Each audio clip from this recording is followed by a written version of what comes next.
Well, yeah, I started wrestling in high school as a freshman, and I love sport so much. And really, my passion was baseball. Um, and I did football as well, but my passion was baseball.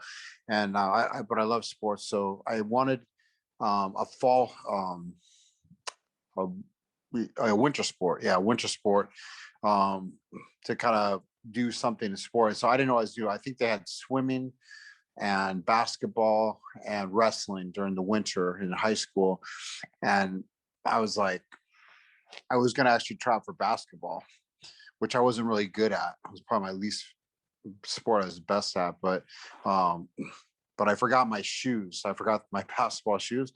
So the first day is like, man, I'm like, I mean, I'm already, short. I'm, it's not that good at basketball. So I'm like, I'm going to have a hard time with Yep. basketball. So I just went out for wrestling because it was like right there. And they had, I think, they let like the people, like they had old wrestling shoes you could wear, for I did that for the first couple of days. So it was by luck. So I wrestled in high school.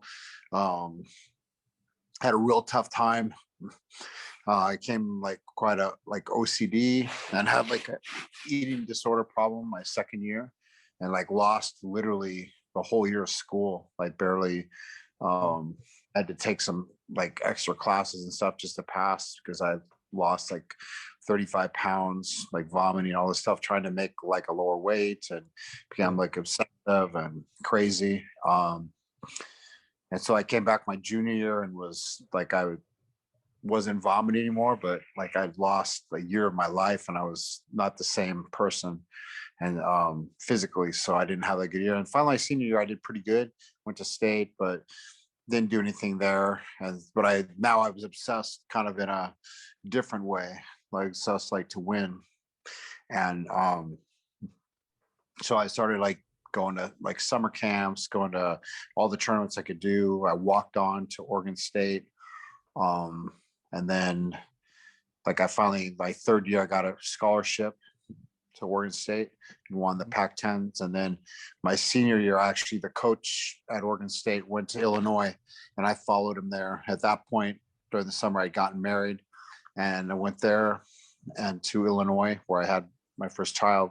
And I did okay. I went to nationals the second time and did okay. But I still, when I finished, I was still, like unfulfilled, like sports wise. So I so I always had this dream. I did some jujitsu and in Minnesota when I was going to grad school, and went to a bunch of tournaments. Went to like the U.S. Open tournaments, like in wrestling, a bunch of years, and almost placed a few times, like three times. That was my dream. If I had like placed in the top six to be on like the national team, I think I would have been happy at that point, but I came close. I never did. But I was like, at this point I had two kids, a family, I was working 40 hours a week and going to school full time Yeah. and trying to compete at the same. So, and I was doing really well against guys who were like living in Colorado Springs at the Olympic Training Center, like Yep.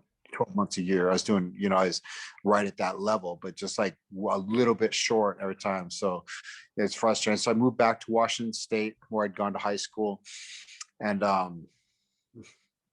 God became a psychologist, working with mentally ill people, working with um, like children, doing Mhm. counseling. And I still just had this dream, and I was able to um, not wrestle because there was like no, like hardly any wrestling. There was no college programs, nothing. I was just like kind of working out with like high school kids and stuff. But then um, like MMA, we started being big. We had Randy Couture, who won the UFC title, Maurice Smith, who won the UFC title, Josh Barnett, who won the UFC title, Chael Sonnen, like Matt Lindland, who won the Olympics, or the silver in the Olympics, and fought for the UFC title. So we had all these guys like right in my neighborhood, like doing this, and I started training with these guys. They're all nice guys, all had wrestling backgrounds. So it was like it was kind of a match made in heaven. So then I went to Abu Dhabi for my first time out of the USA and won the world championship, like out of nowhere. Wow. Here I couldn't like place you know, in the top 6 in the USA.